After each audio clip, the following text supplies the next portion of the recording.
Hello, everyone from all around the world. If you're watching from the Middle East or similar time zones, good afternoon. If you're watching from pretty much anywhere else, then good morning. My name is Karim Shita, and I'm the founder of the page Food for Thought.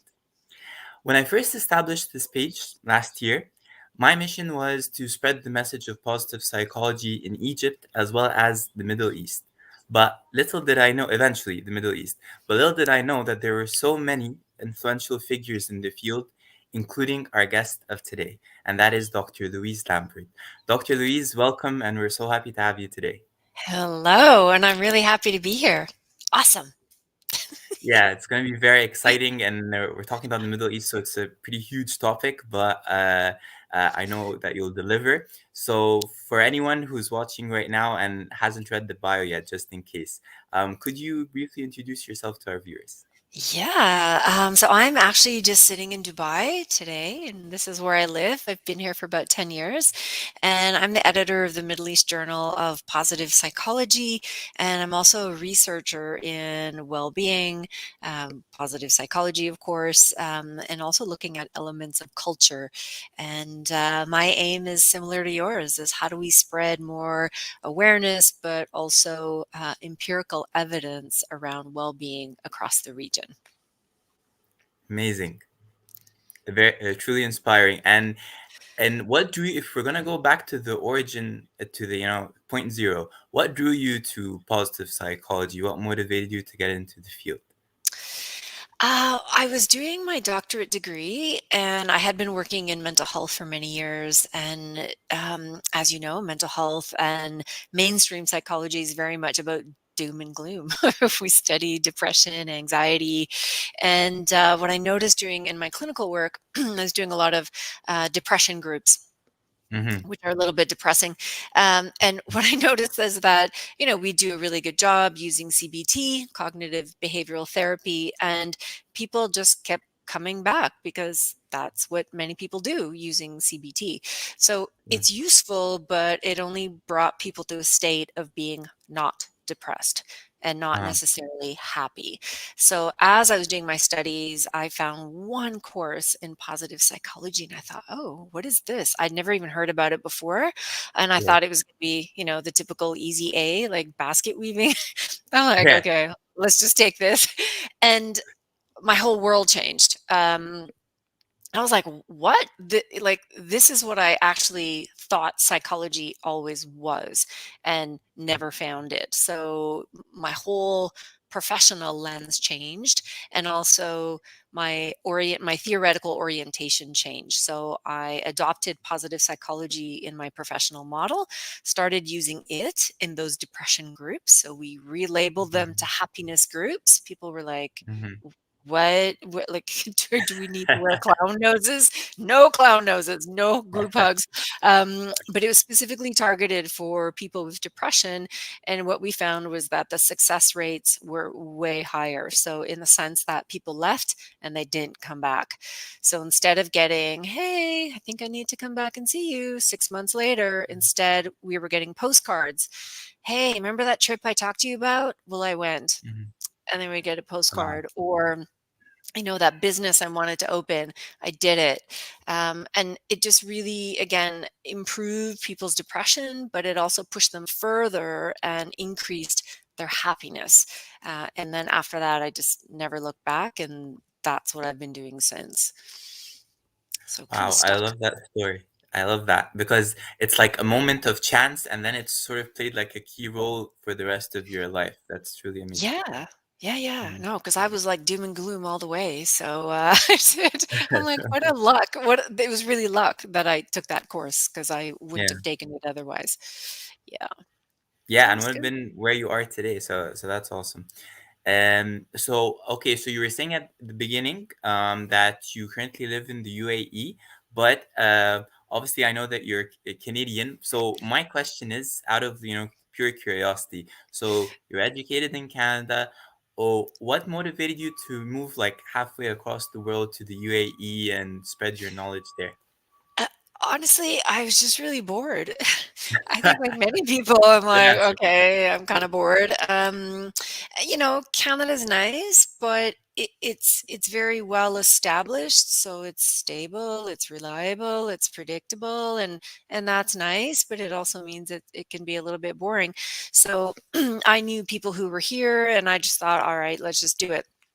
So I moved here, and I brought positive psychology to the UAE. And we were just talking before this interview. You're going to interview Radhika Punchi. She was also here, so there were literally two of us in the country at the time who were kind of talking about positive psychology. And I Yeah. remember when I started, yeah, people literally laughed at me. They're like, "Positive psych? What nonsense is this?" And I'm like, no, like it's a thing. It's a real thing, you know. Yeah. Um, yeah, people just really thought it was a joke.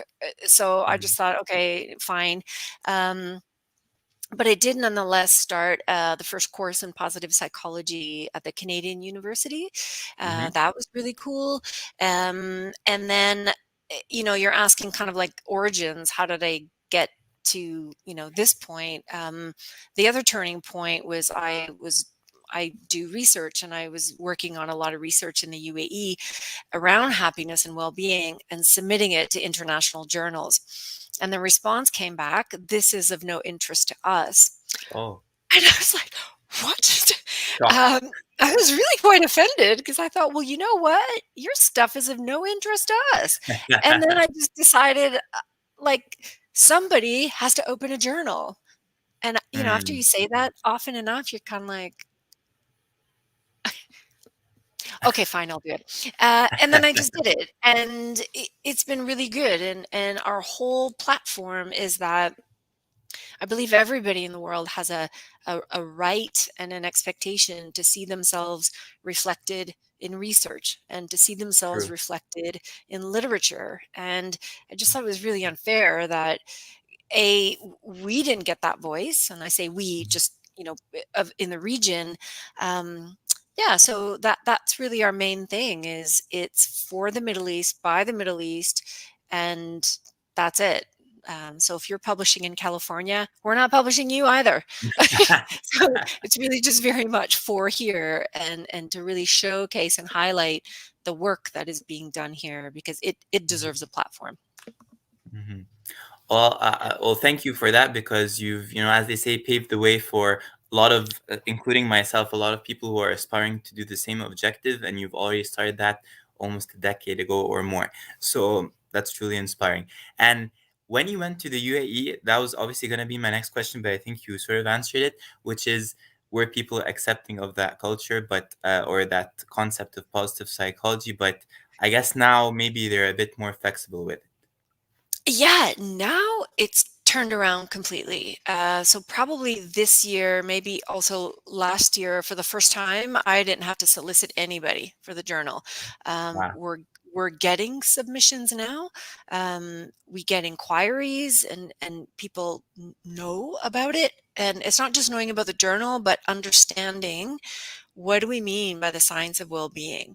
And yes, we have a legitimate science of ill-being. Everybody understands that. And this is Yeah. just the other half of human experience.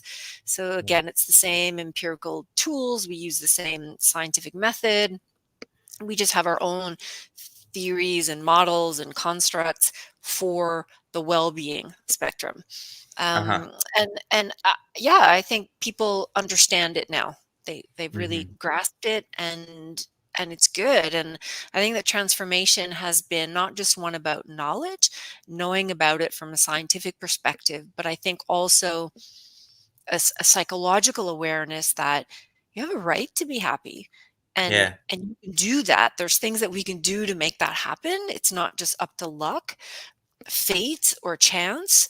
It's not just if you're blessed or not, but there's things that you can do to improve your own subjective well-being. And I also see that that's been a big change, where that Mhm. internal locus of control has become much more predominant than it was even 10 years ago. Definitely. And it is like, as you said, it's a relatively new science. So it's like it's developing every year. And what I love about it, like when people say, why should I pursue positive psychology, I tell them Mm. two things. They're very simple methods. Yes, there are scientific methods, but the like technically no, it's like very simple, something you can do in your own house, and it's based on science. It's not based on, theory. No, people have tried it out. It's been successful. So that's what I love about it. Perfect. Now, obviously, over the years, I was reading your bio, and you've done, mashallah, so many things like, or organizational consultancy, educational, and so on. What are some of the, like, when people approach you, what are some of the most common problems or, let's say, complaints that you hear about people or challenges that people are facing? And what do you recommend to them when it comes to positive psychology? Do you mean on an individual level? Yeah. Okay. I think how can I answer that? I think one of the struggles that I see here, again, especially for listeners who are maybe not familiar with the Middle East, it tends to be more collective in nature, and the group, the family, even I would say even extended family, even tribe to an extent. Family name means a lot here, Yeah. um, and when you are raised in that collective society, your identity in part is shaped by the group. Um, Unlike maybe in other societies where you get to pick your identity and you have much more control over that. It's not good or bad, it's just different. Yeah. But I do see that's one of the struggles. So when I teach positive psychology in my university classes, for instance, a lot of young people are kind of like, this is awesome, this is cool. Oh, but I can't do that. Ah. Because I'll be happier and then I'll stick out. Mm. Mm. And then that might raise suspicion. We call that the tall poppy syndrome. So if you're a little bit taller than everybody else for no good reason, people are like, well, what are you up to? um, and in some context as well, and this is Mohsen Joshinlu's work. He's a colleague, a co-author of mine as well, and he talks a lot about this fear of happiness. Mm-hmm. It's everywhere in the world, but it also exists in Islamic contexts where if you're too happy, that can be a little bit frightening, because, like it could attract the evil eye, right? People are going to be Mm. jealous. People are going to Yep. try and make problems for you. Um, Again, it's also maybe it's not that it's contrary to what God wants, but it's kind of like let Him decide Yeah. instead of you Yeah. going after things, right? You're kind of pushing fate a little bit too much, Yeah. maybe a little bit too confident in yourself. So I see that, on the one hand, there's this incredible desire and yearning to be happier, but what that means and how that is accomplished is not quite as straightforward, Yeah. maybe as researchers think it is, or in the way it might be in other contexts. Mm. So that's always kind of I know how to do it, but what does it mean if I do? And I think that Wow. that's also something I'd love to research a little bit more is what's the consequence, the social consequence of becoming happier, or the family consequence of becoming Mm-hmm. happier as well. Mm-hmm. So, like, the funny thing is that I feel that what you're saying are some of the challenges here in Egypt. Like, some of them, like the concept of family and togetherness. And Mm, I hadn't heard of the tall poppy syndrome. Definitely gonna research that more in mm, depth. Um, Okay, so again, that's what at the end you're like, okay, I have to research it a bit more. So why I love that is because that proves what we just said. Positive psychology is like an ever evolving, cycle. It doesn't end, and I think that's the beauty of it. yeah. So yeah, so thank you for that. All right, awesome. Now you were saying that you teach university students, and you also have your journal, which is I've read it. It's amazing. Now, some people when they're educated in positive psychology, they can coach people, they can write a book, they can serve temporary solutions. But you've decided to go with teaching and impacting people as well as writing. So why did you choose those specific fields? Were you skillful at them, or was there a reason behind that? Uh, I think so. I am a psychologist by trade, and then just for licensing reasons and all the rest, it's just a little bit more complicated here. So I didn't go that route. Yeah. But also, when we talk about character strengths, one of my strengths is talking in front of people. I really like that, and I'm Awesome. like really funny in front of people. So the more people, the better.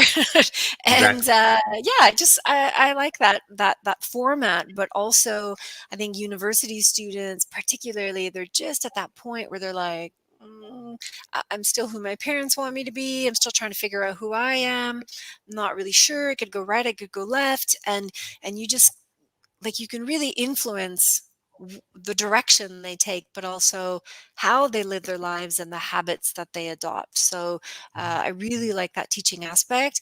I do training in organizations. Again, there the context is a little bit different.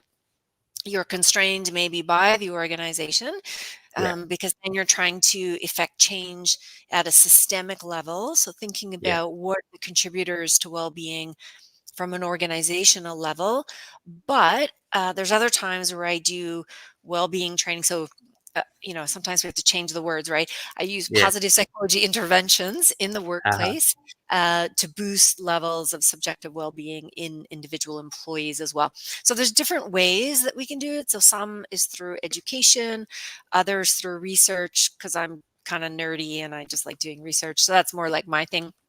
Yeah. Um, and then, yeah, so the organization piece, I also do work around policy. So looking at, what are the big ticket items that we could Mhm. do to build in well-being so that it's part of the fabric, it's part of the practices, it's part of the policies. It doesn't get reinvented through 10 million initiatives. It's just part of what we do. And Uh-huh. nobody can take it out either because it's part of the policies. And I think sometimes these are much more impactful than kind of one by one by one. But every situation is unique, of course. But Mhm. yeah, there's a lot of different directions and a lot of opportunities. I have yet to meet anybody who will say, "Oh no, I'm like so happy. I don't need that." So it's pretty, yeah, people want it. I mean, everybody wants to feel better. Everybody wants to have a meaningful life, a joyful life, an interesting life, or a quiet Yeah. life, but a life that's worthwhile. Yeah. Life is short. Yeah.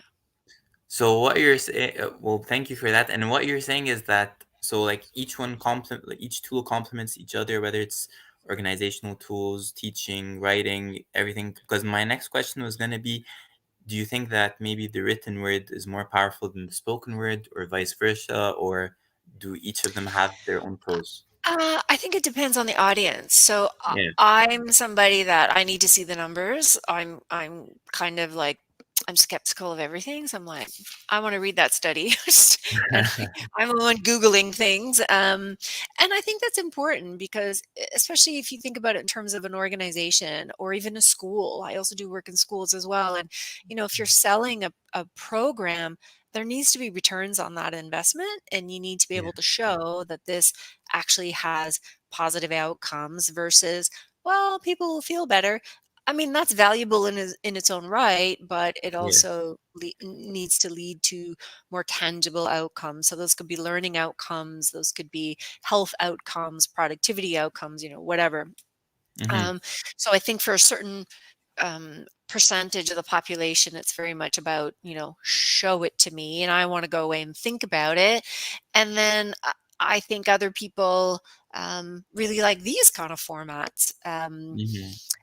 My I teach at like 9 a.m. and my students are like, "Miss, we love your class because it wakes us up." And I'm like, "Okay, great. I'm not sure if that's a compliment or not, but so I think sometimes it's also the energy and the enthusiasm that you bring and the stories that you tell and how you make people feel.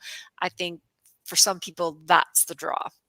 So Yeah. certainly, Yeah. I think that's what my students would say. That's amazing. And so, like, if we're gonna classify your target audiences, so you've mentioned several. You've mentioned, organizations, individuals, university students, and even kids in school. Um, are there like common positive psychology tools between all audiences, or is it just like diverse? So, what are the tools that you've recommended over the years? Uh, so they are different. So in organizations, I tend to focus more on managers. So I use a lot of positive organizational scholarship, Mhm. research, looking particularly at how do we develop high quality connections. So when we think about what makes people happy in organizations, or at least what makes them unhappy, usually it's the manager. Yeah. So this training is really about how to focus on those little tiny micro actions that managers can use to help employees feel like they belong, but also like they're seen and that they Mm. matter in Mhm. organizations. So although it's for managers, I also think that training is good for parents, for partners. Yeah. Just friends. It's the niceties of life that help us feel like, oh, that person actually remembered me, right? Yeah. Um, for kids, I don't work with little kids. I like bigger kids. Teens. Yeah. Little kids make a lot of noise, so bigger kids are easier. More like teens. Yeah. There, it's more about teaching them PPIs, positive psych Uh-huh. interventions, so they can regulate their own emotions, whether that's negative emotions or whether it's upregulating positive emotions to feel even better. It's also thinking about meaning and purpose, and teenagers think about these things. Um, think about questions of identity. Who do I want to be? What route do I want to take in life? How do I want to be remembered? So yeah, it just changes. So and I think that's another one of my strengths, just as a psychologist, thinking about how do you target that person sitting in front of you, Yeah. but remembering, research studies that complement the interventions that you're going to use with that person. Mhm. So it's different. That's a long way of saying it's different. No, it's not long at all because like actually I didn't know the concept of positive psychology intervention. I really have a lot of studying to do, so it's only been a year, but yeah, I just keep learning every single day. And what I like as a trainer, the key component in anything is customizing or for your audience. So Mm. or in other words, you have to be selfless, not selfish, and that's what you just proved. Like whatever the audience is, you have to do the effort to not convince them, but sort of satisfy their needs or what they want and so on. Yeah, and it's really about speaking to people where they're at. So, Yeah. you know, and this kind of speaks to positive psychology, maybe in a broader scale. So, Yeah. I think the interventions are great. Just examples might be gratitude, savoring, capitalization, magnifying positive emotions, developing values. I think there's about 60 different interventions that we can use, but they don't all work for everybody in the same way. And Yeah. and when we don't look at the research and we just apply the strategies uniformly for everybody, they can actually backfire. So a Yeah. lot of studies show that, for instance, gratitude makes people less happy. Certain types of people, it doesn't work on them at all. So, this is where research is important and knowing your audience is important because they do Hmm. need to be tailored. So I think of these interventions, a little bit like Panadol. Five Hmm. is way too many, but a tenth of one is not enough. But then some people are allergic to it and shouldn't take it at all. Ah, you're mentioning a lot of really cool analogies today. I really like how you simplify it, and that shows how much you understand. You're immersed in the field. Okay, that's perfect. So as a future plan, like so currently you're doing some huge accomplishments in the field, and I'm sure you still have a lot more in store. What's the big picture or the big dream? Like you've been going on for 10 years. What about 5, 10 years from now? Oh, I don't plan that far ahead. I don't Okay. even plan my weekends. But I think for me, it's just to, I just go where things feel good, but also where they're meaningful. So where I'm heading right now, and then also where the field is heading, um, So it's this idea of positive psychology 3.0. So it's kind of the third wave in the field, and it's very much looking at systemic issues and broader social issues that impact the individual. So Mm-hmm. first wave, it was very much the person.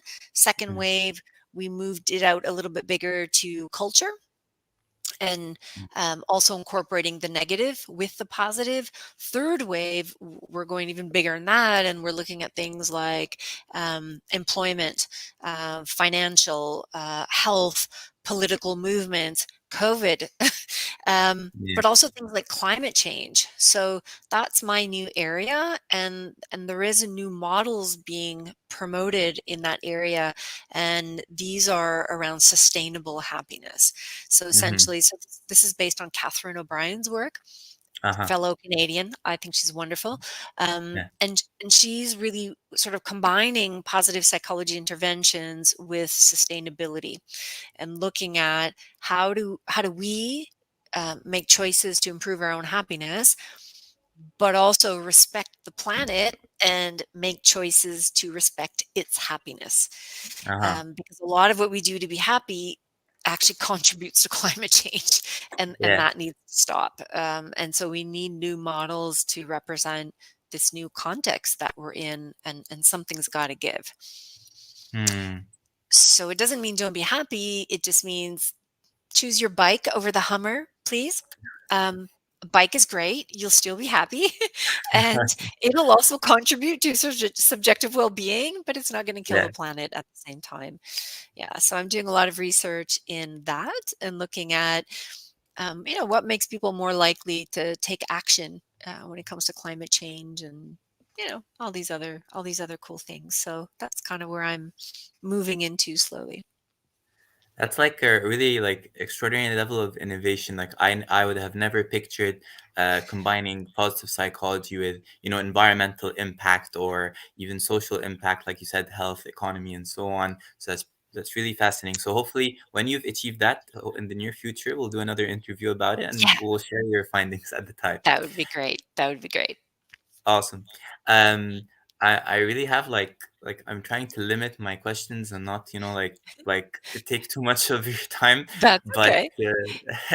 I'll wrap up with one final question, and that is, so how can this is sort of like I've already started applying for a master's degree in the field, but I really want to motivate students since they're a key part of your target audiences. So let's say someone's watching now and is like, "Oh, okay, I wanna study positive psychology." What advice would you give them? Let yourself be guided in two ways. So one is follow the signs.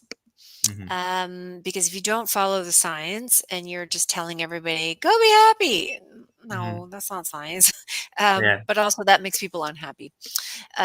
So we really need to be guided by the evidence and the systematic accumulation of data, but also to be looking at, what is the current evidence right now around mental health and around Yeah. well-being and around mental health issues and all the rest.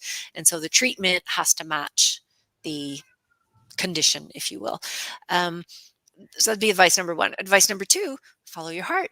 Mm-hmm. I think one of the biggest things is when people start studying positive psychologies, they start using the interventions in their own life.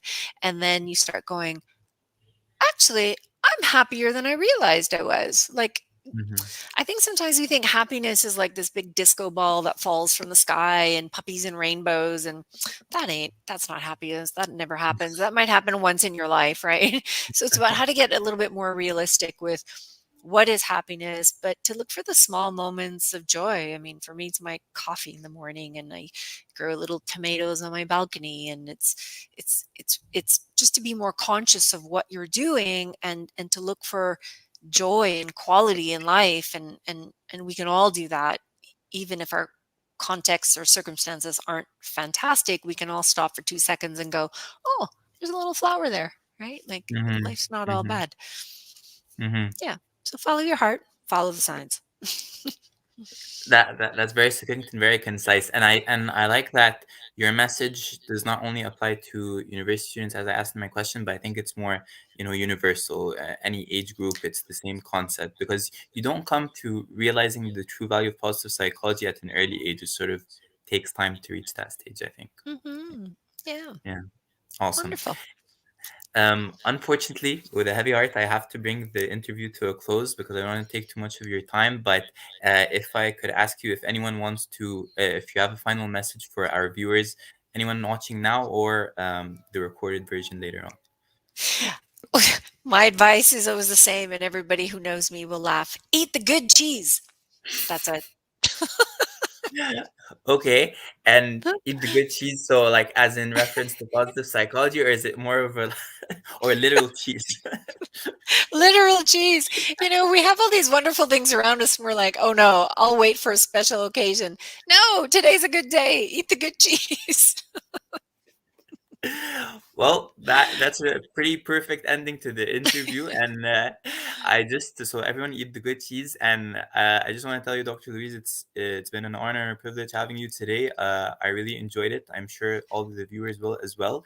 And this will I won't say goodbye. I'll see you soon, definitely in some other event Absolutely. or interview. And thank you so much for Fantastic. being here today. My pleasure. Thank you. Bye, everyone. Bye, everyone.